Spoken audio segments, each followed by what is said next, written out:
All right. Hi, everybody. Welcome back to Second in Command. My name is Timothy Simons. My name is Matt Walsh, and we have a great guest on today. A gentleman I've met last year in Canada, Sean Astin. Hello there. We've been trying to have you on the show forever. You're so busy, Sean. Well, but today was the day. Today is the day that it made the most sense. It's beautiful weather outside. I drove in, and here we are. Yes. I mean, it's the greatest show ever. I mean, the whole premise of a show. Like, honestly, what other show would you want to watch besides a show that's like talking about presidential politics and movie making? It's got it all. Fictional presidents. Yes. We specialize in fictional. Well, no. Yeah. Your movie does not, actually. Yeah. Yeah. It's a big get for us. It you're is. Really you're gonna embrace Me? the yeah. Yeah, you are. We're very you're excited welcome. about you. You're very Thank you for slumming with us. Well, I mean, the studio is awesome. I mean, I thought we were going to be like in a van or something. I didn't know. Yeah, you never know with a podcast, right? No. And I will say, in your defense, we give off van vibes. You give van vibes. We have van vibes. Yeah, you're how do the kids say it now? You're giving van. You're giving. Yeah. Is that a thing? Yeah, they say giving, like, oh, you're giving like accountant. Right. Yeah, it's giving mother, that kind of thing. Yeah. I have a thing. My Instagram algorithm is completely fucked because I find influencers who have, it's like, oh, write what you know, but I go down these rabbit holes of people who are trying to be influencers in these immense, like these hyper specific things. And so it's like my husband, or like I'm a Christian woman who is a recovering porn addict. Right. And they're talking about their pornography recovery through Christ. And the way, what people will share in an attempt to be internet famous, I find unbelievably fascinating. Yeah. And there was a woman, You think it's worth it? Is it worth it after it's all done? I don't think it is. Yeah. I don't think it is, and that's part of the fascination. But there was a woman whose husband died by suicide, and she referred to it as the eternal yeet. Like, you know, like of the phrase yeet, where you like exit very quickly. Yeah. She called. Didn't Shakespeare call it that too? Really? No. I thought it was like yeet yet, like a southern thing. You hungry? Yeet yet? Yeet yet? Yeet yet? Yeah, man, I'm hungry. Yeet yet? Oh, yeah. Well, that is okay. Do we have to have a moment for her husband? Because that's sad. Yeah, it is. It is very sad. I don't. You know, everybody has got to get it through their own way. Fame is so interesting. When I was born into a famous family. My dad, John Astin, who's 95 now, was Gomez in the original Addams Family, and my mom, Patty Duke, had the Patty Duke Show, and she won an Oscar when she was a kid for things. So, but by the time I came into their lives, they had been famous long enough where it wasn't interesting to them. I mean, it was useful sometimes, and they would lean into it when they, wanted a table at a restaurant or something like that, but for our life as a kid. And so when I see people who are like fame, I understand money, because money can create different kind of experiences and whatever, but fame in and of itself, I'm just like, wow. Yeah. I don't know that I would tell about my Christian porn life. Yeah. Yeah. That's a good point. I'm sure this is a question that you've been asked a million times before, and I'm sorry that I'm sorry too. Okay. Did you ever have any misgivings or second guesses going into the business, being raised in a family, or was it something you really connected to at a really young age? It was just always a part of my experience. Yeah. It's like anything. You look at any walk of life, and the kids grow up in it. You don't know the difference. I mean, I remember when I was in my early teens and I had done a few things, and I remember thinking, you get a lot of questions about, well, how are you going to make the transition to adult actor? And that was like a massive kind of thing that people seem to note and care about. And I remember thinking, well, I'm not gonna. I haven't decided what I want to do yet. It's really cool that I get to do this, but I still play Little League. I'm still like whatever. And it wasn't until I was 18 and I did a movie with Matthew Modine and Harry Connick Jr. and Eric Stoltz and D.B. Sweeney and a bunch of those. It was in England. It was Memphis Belle. And when I got to England, 18-year-old kid, just graduated high school, and I all of a sudden was surrounded by people for whom acting was a very serious commitment. And I realized then that can't really just sort of be comfortable in front of the camera. Like if you really want to have a career, you need to dig in. So when I got back from that, I got serious about studying it and kind of made a decision that that's what I want to do. But the only time that I ever felt anything that was related to that was after college. My wife and I went to UCLA together, history and English degrees. We both got 2 degrees, and then we had our daughter. And right when our daughter was like a year and a half old, and we were finished with college, and I was calling the agents all the time.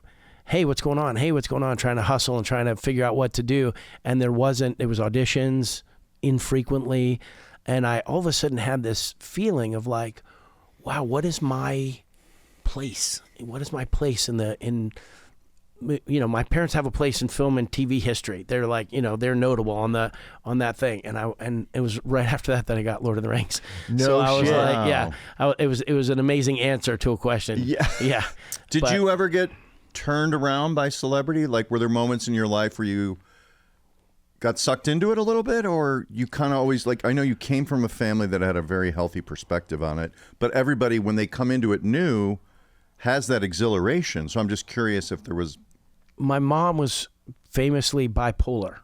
She wrote books and movies, and she was a champion for mental health and destigmatizing mental illness, and so that put a very kind of like clear guardrail on what it meant. Because any of the things that you might associate with, like, oh, when you're famous, you get a lot of money, or, oh, you can go where you want, or whatever, we had an example of what that was like in the extreme in ways that necessarily weren't great. Okay. When Lord of the Rings came out, I wasn't ready. I don't know that anybody can be ready. All the other guys seem to be just fine. Yeah. I don't know what the hell medicine they were on, but I was like, we live in a gated community. I never would have thought I would live in a gated community. But, with all the fandom, and that was at the beginning of social media and the kinds of things people would say, and you're like, oh, well, actually, as a good like husband and father, I kind of need to like protect them. Yeah. So that was unsettling, and also just like my identity, because my weight went up and down a lot growing up. I was like, very athletic, and then very sedentary, and like in college years, blow up like a big balloon and then start to work out. I did like we talked about, right? I did the triathlon, the Ironman triathlon and stuff. So you did an Ironman? I did an Ironman in Hawaii. That was awesome. But those swings, I think, kind of mirrored the stuff that that we saw modeled for us. Like I wouldn't have thought that I would be subject to that to that extreme. And there were times after Lord of the Rings where it was like being given fairy dust and being like, oh, you can sprinkle this over, you can be anywhere you want, any room you want to be in. I was in the Oval Office with George W. Bush being appointed to the President's Council on Service and Civic Participation right before the second Gulf War started, and talked to him about that for a minute. And like, what? Like, what? How does that happen? You're like, well, you just can't imagine all of the doors that opened. And I had all this ambition as a kid. I wanted to be like the CEO of a multi-billion-dollar company, and I wanted to be like David Lean, a filmmaker, and I wanted to be, I wanted all these consciously. I would say it. What do you want to do when you get older? And I would say all these big giant things, and then all of a sudden it was like, boom. You have every opportunity to do anything you've ever wanted to do. Go. And I was like, fail. Like, I didn't know what to do. Overwhelming. Totally overwhelming. Totally.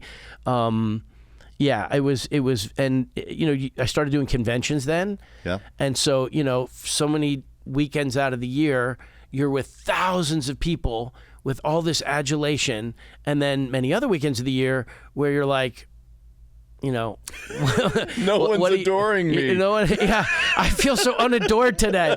But like, or when Lord of the Rings came out, I was not on any lists, any like, studio lists to be in any movies.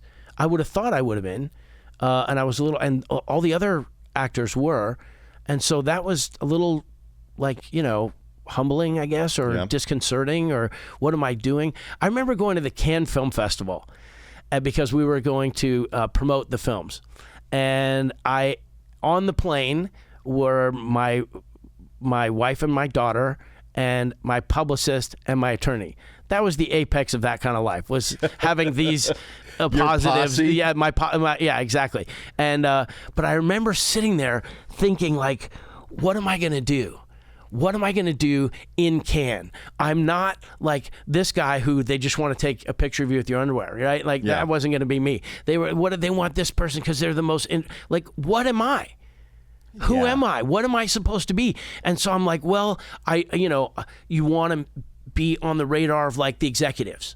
So I'm like, how am I going to do the executive thing? So I got out a napkin and I did circles. And I'm like, this would be like the Hotel du Cap, which if anybody goes to Cannes knows, like that's the hotel. It's cash only. The yachts are parked off in the thing. I had been there with my wife 10 years earlier where we weren't invited to anything. We were like, couldn't get a room. So, and then another one was like, this is where the premiere is going to be. This circle represents the post-premiere party, this castle they got. And I'm like, okay, so maybe if I go here and there and like trying to like diagram out what am I, like the most uncool way of thinking of it. And I got my lawyer and I sat down and I go, so what do you think? Like, what's the highest probability way for me to like, get where I need to go so we can have parts? And he goes, well, as long as you realize that everybody that goes here, they're going to go over there. And then they're all going to go over here. And then they're all going to go over there. And then they're all going to go. So it doesn't matter where you go. Everybody's all doing the same thing anyway. And you're like, oh, okay. So yeah, I mean, that's what I'm talking about. Like it was a little bit of an identity inversion or something like that, where people are always like, just be true to yourself. And you're like, and that is who? Like, what am I supposed to be? Right. Yeah. And you have ambition and you have passion and you want to use your moment to accelerate or give you more opportunity. Yeah. Yeah. Yeah. But I wanted to also ask you about when we intersected a year or so ago. One, we were on a flight to Nova Scotia and we were literally touching down, Tim, on Air Canada. And it was from Toronto, and it was and Sean and I just realized, oh, we're in the same project, and that's when we met. And then too foggy in Sydney, Nova Scotia. They tell us, no, we can't land. So they pull the plane up, and we can't go to the Halifax airport, which is only 30 minutes away. We have to go another 5 hours back to Toronto, and sleep somewhere. And Sean was like, but the funny thing was, we're landing, and if you fly as much as we fly, your body clock tells you like basically where you are in the landing process. And we were like maybe 3,000 feet. Yeah. You could see the houses, and you were getting, and all of a sudden, whoo, they do that thing where something's not right. Hard bank, right? And the two of us are trying to play it cool with each other, like, hey, how you doing? Fine, right? And they did. We finally we clearly went back up to a big cruising altitude with no information, and then the pilot comes on and says like, hey everybody, we're going to turn around and head back to Toronto. And we're like, we're playing it cool, we were trying to play it cool. But you're good in a clutch moment, because I was just tagging along with my new friend and he's like, all right, we'll get a hotel. And some people were staying at the airport and he's like, that's a sucker move, we're going to go get a hotel. I'm like, let's do it. So we got a hotel, like got a shuttle. Not together, not in the same room. No, we didn't hook up. You can be forgiven for them thinking that's what you meant. Oh, I'm sorry. No, none of that. Just kidding. No nonsense. It's true though. It's true. We were there. We were and like. Then we got on the 6:30 or 8 a.m. flight, and it all worked out great. But he was like, you were very good in that moment. I'm like, oh, that's cool. I got to tell you, if I was in that situation, I would also follow your lead on that. I'd be like, I'm doing whatever he is doing. Well, you kind of just want somebody who knows they have a plan, sort of, and and to that end, you do have ambition. And I wanted to ask you about your grad degree. The other thing we talked about intensely is like, you were studying government or politics? What was your government administration and public policy?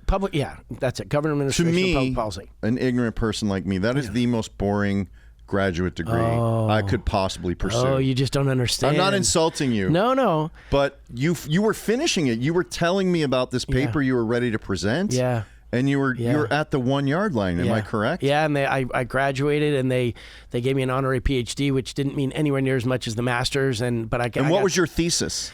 Well, it was a practicum. We had a practicum that was basically what we chose to do was look at how small nonprofits are funded, and try to come up with formula for kind of consistent, reliable fundraising. Because most people know when you have you spend all your time begging people for money, and it's just not fun. So Yeah. trying to come up with ways and study models about accomplishing that, because I have a nonprofit called the Run Third Alliance, which is an after school running program for elementary school kids. And